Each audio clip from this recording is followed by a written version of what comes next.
Good morning. Let me introduce you to Tomas Petrek.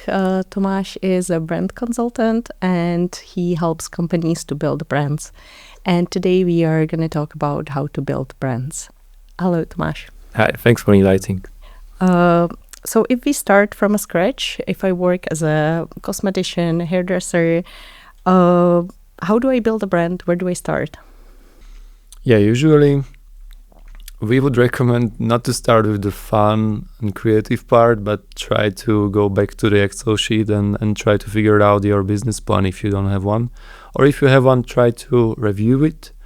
Try to think about it a bit more long term. So like, where do you want to get in 5-10 years? I know in this time is a bit difficult to predict, but it's good to kind of like get away from like every day, doing stuff and think about a bit long term. And then you can define, okay, this is the ideal people I want my customers or clients to be.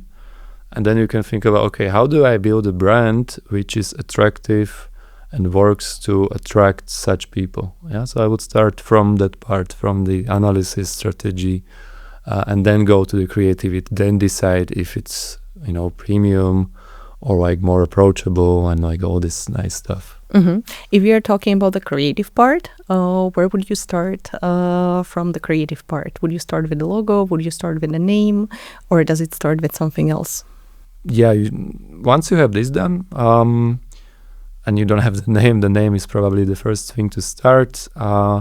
Also very important one. So if you should decide where to spend more time, if it's on the name or on the logo and identity, I would recommend the name, because changing the name once you are successful in 5 years, it's actually a lot more difficult than updating the covers or the font or the logo, because it's a lot of administrative stuff and it's very difficult to communicate, that you change and why. So spend a bit more time on the name, make sure it will not limit you. In a way, you can trademark it and you can expand with the name. Nobody can attack you like you are, interrupting somebody else's trademark. And make sure the name doesn't limit you in your growth. That means the name shouldn't have anything related to your category, to your products, to your services. Because one day, in 2 years, you might add something new. I don't know, you are doing Pilates, and then you add something new, and then suddenly, you are limiting yourself to one category with the name. You need to change the name, costs some money, sometimes a lot. So try to avoid these mistakes. Mm-hmm. And are there any requirements for colors? Yeah, the colors are a very interesting topic. A lot of people would believe like it's about psychology of colors. I will choose blue because blue is full of trust, and people will trust me more because I have blue. It's a lot of bullshit, because such a thing doesn't exist. The only thing you would get if you go with blue is if everybody in your category will get blue, which most of the categories has such a thing. Then you will look more similar to your competitors. That means your marketing budget can actually help your competition more than you, which most of the people don't want to. Mm-hmm, mm-hmm. Do you think it's possible to build a strong brand without a budget completely, or with a minimal budget? And how to do that? Yeah, sure. There's a nice case study from Canada, I think. So it was a window cleaning company. So very not so interesting business, I have to say, in relation towards marketing, as not a lot of people do something. The founder one day decided to wear the Scottish kilt and then clean the windows in the Scottish kilt. And this is a pattern interrupter for the brain. So when you were traveling or walking down the street, you saw somebody in the kilt cleaning the window, your brain would stop and suddenly you have the attention. So he built the whole brand around that uniform, which didn't cost a lot of money, and then changed the company name to Men in Kilt. And then he was able to expand rapidly and create a franchise and have a lot of success in such a not so easy business as cleaning windows. So, and the marketing investment wasn't huge. It was just about some courage and doing something differently. Mm-hmm. When can I say I have a brand? Can I say it by myself, or do the clients have to recognize that there is a brand behind? Yeah, the ultimate goal of having the brand and marketing communication is when your customer or client is thinking about, oh, I'm going to buy a service or a product, that he will actually think about you. So you want to be in that moment, in that time, in the brain of the customer or client, and this is what a good brand will help to build. And let me walk through the process how to do that.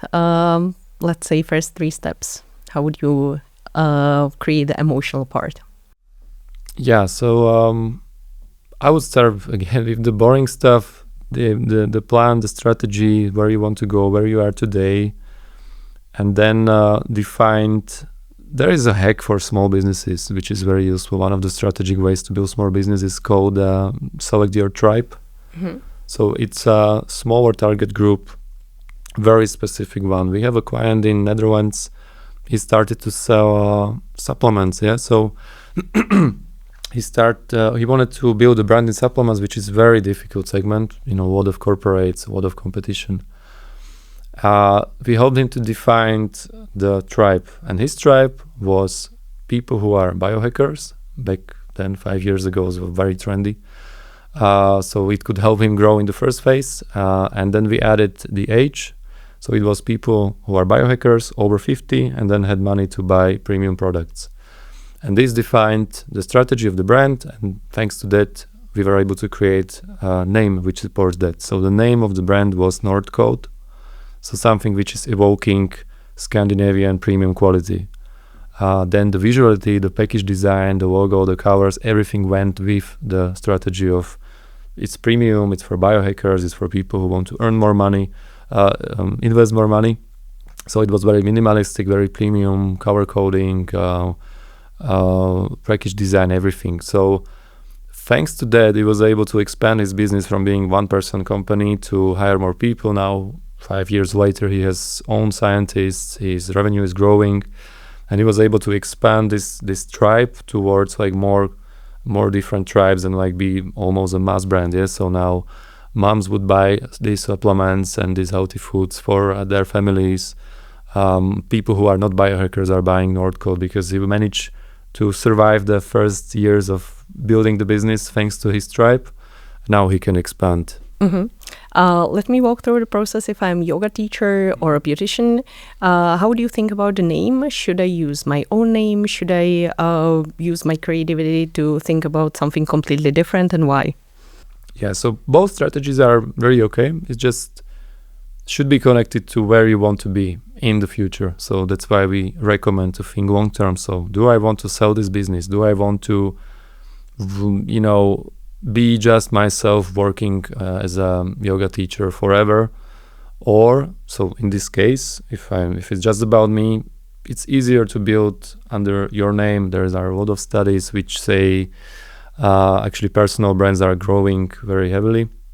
So it's a good strategy to go. But then it limits you if you then change your mind and you want to hire more people, do another studio in different city where you cannot travel every week or something.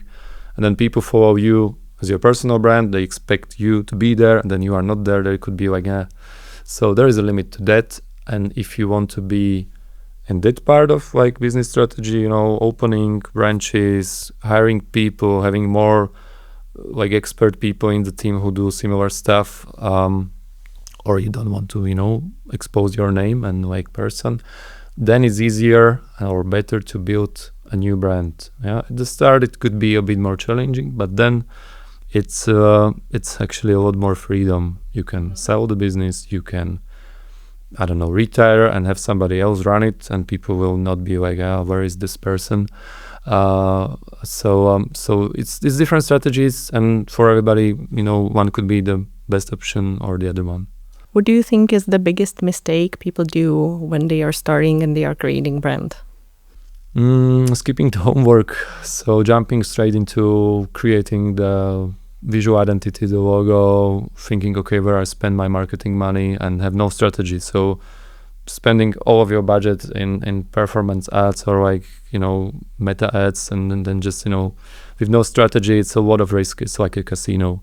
So we recommend to educate yourself. There are many sources where you can as a founder and non-marketer, like get at least, I don't know, the essential 5-10% of the know-how.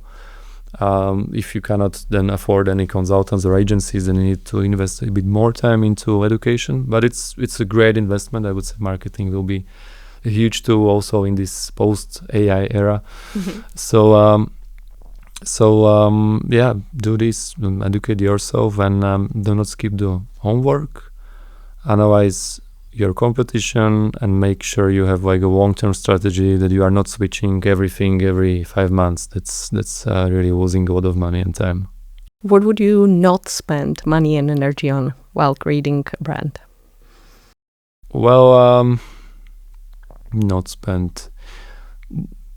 Yeah, I would say you need two things in marketing. That's like the performance part, where you advertise like something direct people can buy or order, and then you spend money or invest money into brand communication, building your brand. And most of the people we made really put too much money into the performance part, 90%, 100%, which works in the beginning. It's great, and then after a few months and years, it will hit a plateau, and then you are not growing anymore. Then you are stuck, and then you maybe start even to decline because the cost of acquiring new customers is rising.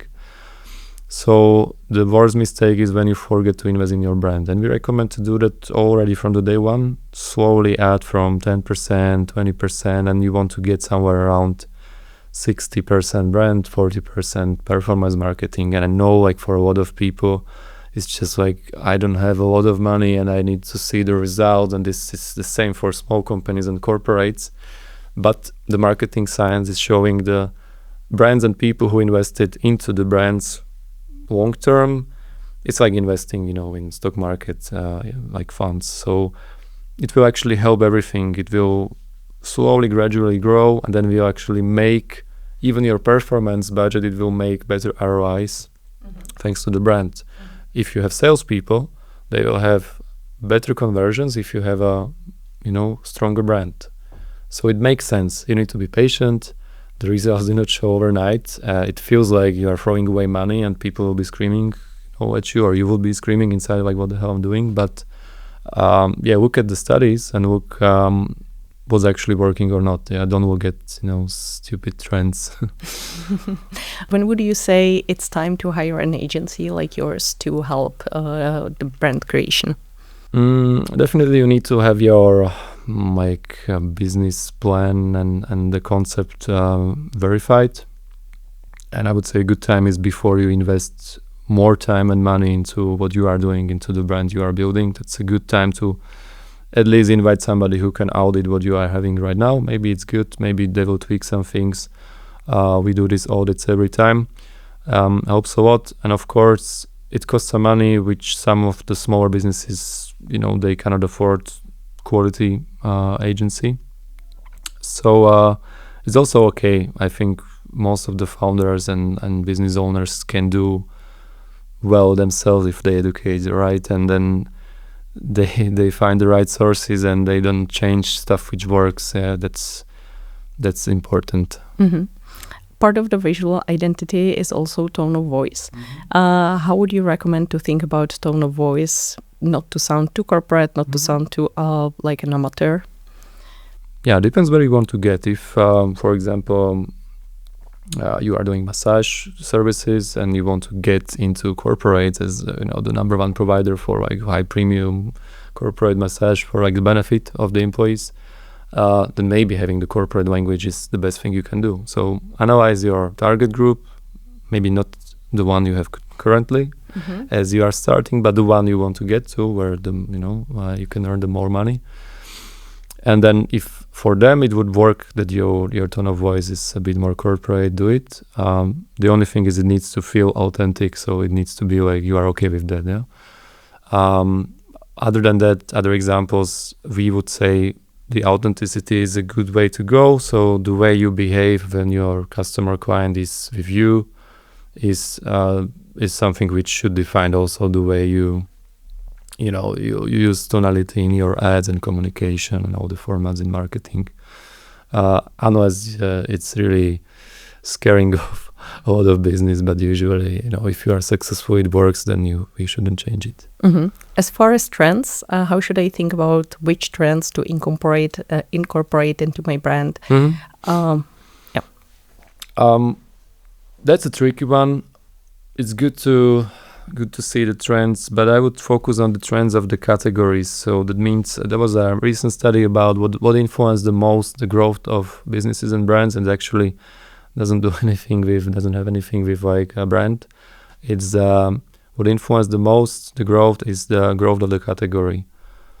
So these things are very good source of base of setting up your strategy. That means, I don't know, if trail running is currently really rising category, maybe you as a running coach, if you have a small business, would be better if you do not do marketing only on like I'm a running coach, but you can specifically target the trail running community, if there is such one next to you, obviously. Because the people are now looking for such terms more. They invest money more in that category. There are more races, people invest more into equipment, so there is a higher chance they will pay premium for your services because you are a specialist in trail running and not just like normal running coach. So that's one thing I would have a look at and study the category trends. Trends in marketing and stuff. You can use them to boost your business, but do not build everything on those like short-term trends. Should I maneuver myself into the trends a little bit, would you say? If I work as a running coach, should I be more into like trail coaching, or doesn't matter? It's one strategy. The case study I described with Nordcoat, we knew biohacking was there for some time, and we knew we can use it at the beginning of the business to boost and survive and have the money to grow. And then we had back in our head when we were creating the brands, like it shouldn't look like super biohacking from like visual perspective, and also the name shouldn't be like biohacking supplements. But it was Nordcoat, so it has this code which was attractive to the biohackers back then. But now if a mom is looking for healthy supplements for her family, it's not scaring her off because it doesn't sound too and doesn't look like a biohacking stuff. So it's good to use the trend, but do not build the trend. Do not build a brand around the trend in a way like it will be too obvious or too defined by the trend. So if it's trail running, I wouldn't, have for sure in the name anything with trail running or like super tight towards the brand. But just in the communication, you can use, okay, now is a trend, or high rocks. I don't know. People want to do high rocks, want to get better. It's competitive, so maybe there would be. You don't need to persuade them to buy more lessons because you will show them results, and What is the cheapest yet most effective marketing you've ever seen working, or you created by yourself? We have a client in Switzerland who we had discussion with, and he started to sell socks, 10 years ago, like really regular business, black socks, super boring business, and he didn't have a lot of money for marketing, and what he came up with was very brilliant. So he would go for events in Zurich in his suit and suit, shirt, super formal, and then he would cut his trousers so he would have shorts and the suit, so his socks would be very visible. And this picture really went through all the media, internet. People would stop by like, what the hell is that? And this is a moment which is a great marketing stunt which costs just the price of the trousers. So very effective investment, I would say. What is the most common mistake small businesses do while creating a brand? Thinking too small. I know it's difficult for people to think at the start of like, okay, one day I could be really global or like international, or I can have 50 people. But it's better if you have the option. So like what you are building, the brand and the strategy is enabling that and not limiting. So a lot of time we fix and we rebrand companies who are thinking too small, and then in 5 years from one person doing something, it expanded to like a really international business, and they need to do a lot of fixing, which costs a lot of time and money. so it's limiting their growth. So this is the number one mistake I see everywhere. How do you think about brand for yourself as Tomas Petrek, as a part of a big agency? So two things. Yeah, we see personal brands are getting more influence. That's something we built not only for me, but basically for almost everybody in the agency. Our agency brand GoBIGNAME, we also need to work on that for sure. Although working on a lot of projects, we didn't have time for that, but we forced ourselves to do that. And also because we expanded to foreign markets. So when we opened Swiss market, we had to do a lot of, I would say, experiments, a lot of things we are teaching our clients. We had to try on ourselves, which was great learning. A lot of things we had to improve, which is great. It costed time and money, but now we are stronger, and the brand, has better recognition. So we improve the identity to make sure, because now we fight in a bigger field. So to make sure, like when we have an ad or something, when we are at the conference, people can recognize us under 2 seconds. So they can connect us to the brand, and then they can think about the brand when they are about to hire an agency. That's the goal. When was the last time you changed your mind about how to do branding and how? Yeah. Very surprising was a study about recycling of campaigns. So that works for big campaigns and also small ones. That means they studied if you have a campaign on YouTube, on TV or somewhere, and you reuse it, half a year later, they found out it works very well. And sometimes it works even better than the first time. That's why people have, the reason is the people have really short attention span, and you also do not communicate first time to everybody. So some of the people will see it for the first time.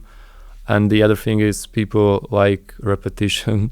So we like the comfort of I know this, and then, you need more touch points so that people can buy. So for small business owners, this is great because you produce something which works and you are like, yeah, finally this campaign earned me some new customers, new money. And instead of thinking about next one, you just wait for a good time to take the one you have and just go for it again, or just do small adjustments. What would you say is a good time? Is it a year, 2 years, or even shorter period? Yeah, it depends on the format. If it's on TV, radio, if it's YouTube ad, or like what kind of segment is that, how saturated it is. So depends. You need to test it out by yourself. These days it's also very cheap and easy to test. Also applies to social media, for example, for personal brands. My friends who are LinkedIn experts told me like they figured out if you recycle posts, so you just look back in your history of your posts and you see, okay, these ones, they perform very well. And you start posting the stuff you posted 6 months ago, but only the stuff which worked. And nobody will comment, you are reposting because nobody remembers or they didn't see it. But it will help you to produce content basically for free with no time investment. And you will also learn like what works and what doesn't work. So try it out. It actually works. It's a bit like, you feel not so comfy posting it again, but actually nobody will notice. We were talking a little bit about trends in marketing. Which one would you say they're not worth of trying and invest money? Which one would you follow and why? Yeah, I think we touched on the topic of like psychology of colors. That's something I would avoid. Now there is obviously a trend. Everything needs to be AI driven. Companies have AI in the names, AI in the copy text. AI is everywhere because now is the trend of like AI will get money and time of investors and like customers. But it's like investing in stock market. So when everybody is going in one direction, sometimes it's good to be, going on other direction. So when everybody is buying, you are selling. So this time, I would you can use the AI trend, for example, to boost your business, but do not build everything around it for like next 20 years because these things come and go. There will be new things, there will be quantum, there will be I don't know what. And then AI might get this stamp of like today NFT has, these like feeling of like, yeah, you are doing NFTs or crypto, okay, and then please no. So this could happen, and you need to keep that in mind. Take me to your latest project. You have a client, you have papers on the table. How do you start to think about what they need? What questions do you ask yourself or the clients? Yeah, we started actually last week in Zurich, a very small, interesting business. So it's a consulting business and also supplement brand for women health, for perimenopause, and it's raising new market because this wasn't here, and it's just in Western Europe is starting to grow, and it's just two people, and we had a lunch in Zurich with the founder, and we were discussing, okay, obviously small brand, not a lot of budget, and also you are producing something, and then so what we can do and what we can leverage to make big marketing impact with small marketing budget. So we discussed her personal brand, her trying to get media attention without buying the media, so getting invited to conferences, getting invited to TV shows, and she already did some of those things. So we said, okay, now you need to leverage that. You've been on TV or you've been invited to a conference, take the picture, you with the microphone, you on the TV, and post it 50 times on LinkedIn in different angles, on different copy texts throughout the next 2-3 months, and try to position yourself as the opinion leader in the topic of women health. And then you will probably, and this is what happened a lot of times, you will get invited more conferences, more TV shows, more media, and then usually it's for free. And buying such a attention, buying like you are on TV for 15 minutes, it's a lot of money, and suddenly she's there. And then she's on, I don't know, Instagram, doing stuff, on a conference, people know her, then they already trust her more, so they can easier trust her to invest money and buy her consulting or like her products. Tomas, as far as the branding, how important is to have your own website and how to create it well? Yeah, it's very, very important, I would say. But sometimes it feels like, you need to invest a lot of time and money, and you don't have either. But you need a website. Yeah? So for those moments, there are options. And me personally, I'm a really interesting example. So I'm a co-owner of branding studio. I have really fantastic brand and web designers in the team, people who can code websites. But there was a case where I needed my own website for my public speaking profile. And I needed it very fast, and we didn't have time in the company because we work on a lot of projects. So I say I will try Webnode, and over a Saturday, over one cup of coffee, like for 1 hour, I worked through the whole process, and I created a website which works till this day. I think it's more than 1 year already. So super satisfied with it, and I really honestly think this is a great option for such cases, and it already brought me some interesting international business. So it was a lot of fun, which was I was really surprised because I tried a lot of tools before, and it was always something didn't work, but this one's very smooth. What were you most happy about it? There was this briefing stage, I remember. So I inputted what is it about, and then it helped me to generate some of the templates, and then I could really easily pick the one which suited the most. And what's also very enjoyable is whenever I have an idea of okay, I can add these pictures, or I have a new client I want to put there the new info, it's very fast. I don't need to book half of the day to manage that or ask people. So that's very good. It's very practical. I was just about to ask you, when do you think it's time to think about mascot for the company or for the brand? Yeah, a lot of studies show there's been thousands of campaigns studied, and the ones which had mascot were sometimes 5 to 6 times more effective than the ones which didn't have mascot. So I would say if you don't have a lot of money, then you can use such a tool which is helping you grow faster. So I would say everybody can think about a mascot. Sometimes people say it's not for me. I don't know, it's not I want to be premium, or nobody is using it in the industry, and that's the reason why it would work so great. So one thing is the mascots, they are not so used. So when you have a mascot, you are standing out a lot. The second thing is they help to communicate the emotions of the brand much better. And because our brains are trying to save energy, and we make 35,000 decisions per day, and like 95% of the decisions are made by our emotional brain. Basically, everything you communicate with your brand is talking to the emotional brain. So this mascot is really accelerating everything. And yeah, it's also great for the memorability, for sonic cues. Like I would say, like everybody can think about the mascot. How important is pricing for the brand? Very important. Actually, pricing is one part of the brand. So like people think about brand is the name, positioning, and the logo. Actually, it's a lot of other things. Your customer service, your product, everything all together, and the price is very impactful. So if you have a premium pricing, then suddenly your brand is perceived as a premium. If you have smaller pricing, it could be more approachable, and also vice versa. There was a study that if you build a big brand or if you invest in your brand, then you can easier increase your prices. And like if you want to earn more profit, which most of the business owners, they want to do so, the easiest way to earn more profit is to increase your prices. And like people are, no, I'm scared people will go away. But if you have a strong brand, the price increase is much easier because people trust the brand more. They see the same product or the service could be acquired next door for, I don't know, 35% less. But they have this emotionality which is guiding them, not the rational. I will not buy there.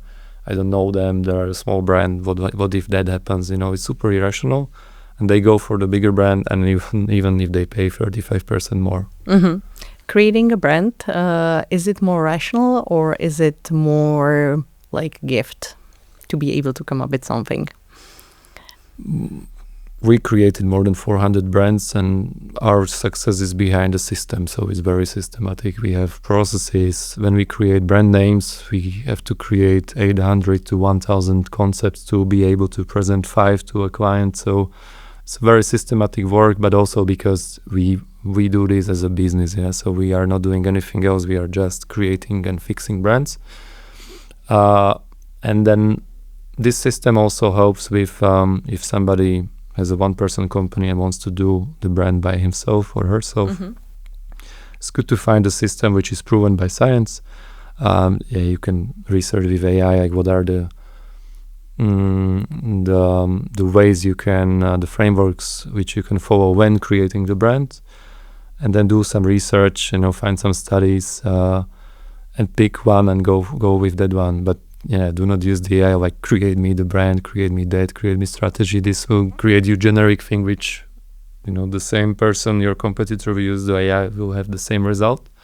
There was also a study about that the AI is just like outputting the same tips for strategy if you are a small startup or big corporate, or that it's just like it has something, it took from the data of internet and then average of everything, and then it answers so that you are happy, and then you see, it looks great, and then in 2 years you realize it didn't work. So do you think humanity will play a big role in the future? For sure, yes.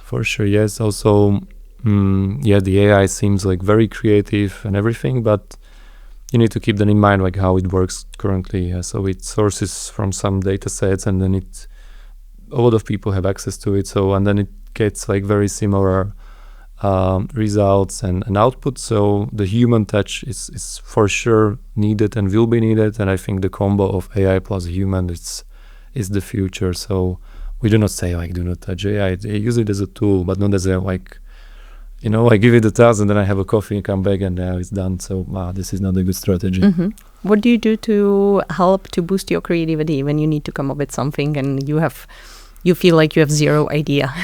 Well, I'm not the creative person in the company. I have really creative colleagues, but sometimes I need to be creative. I do a lot of educational session. In July, I go to Geneva to United Nations big AI for Good forum. So I go there and educate founders of future AI leaders. So for that, I need creativity. For me, what works is, have a clear goal in the mind, and know myself, know yourself as a person, where the ideas get from. Some people need to walk, some people have the shower, as a source of ideas.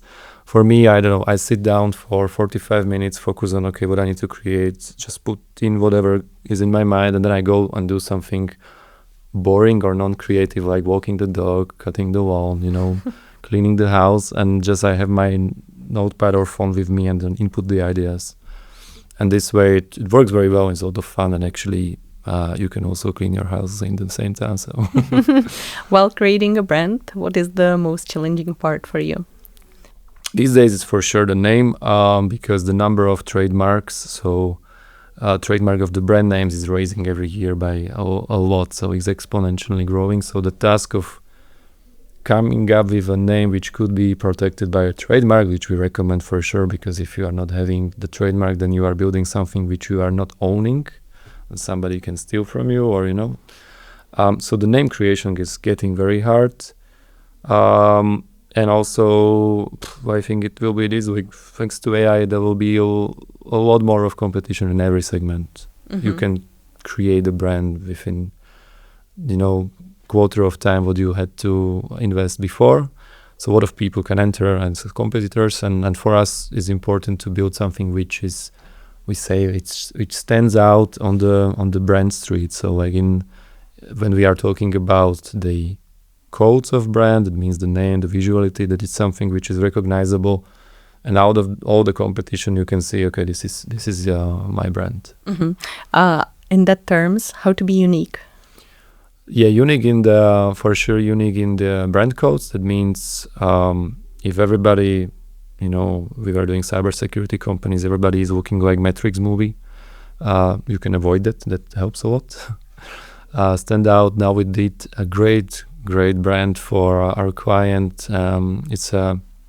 She started the first drone show company in the region, and like everybody in Europe and the US, the competitors, they again like very Matrix technical feel, and she said, no, I want it to be art. So we picked like really like this pink violet colors, super artsy like aesthetics of pictures and like design of websites, so it really stands out. And you can directly remember it easier, you can connect it easier when she's on TV, when she has an ad or something. And the uniqueness that sometimes, you don't need to be unique in case of like what you are selling or offering or what kind of strategy you have. You just need to be, we say, like relatively different. Mm-hmm. So the North Code brand, if I go back to that story, wasn't the only one who had like Scandinavian quality of, supplements, but it was the one which communicated this aspect of the brand the most. And so you don't need to be unique, you can be just the one which is, the best value for money, and then you talk about it all the time, and then people will associate, okay, best value for money for this service is this, or like the premium. If I want to, buy a gift to somebody, I go for this one because this is the good premium gift for your loved ones. Mm-hmm. Tomas, thank you very much. I think we covered it all, so thank you. Thank you very much.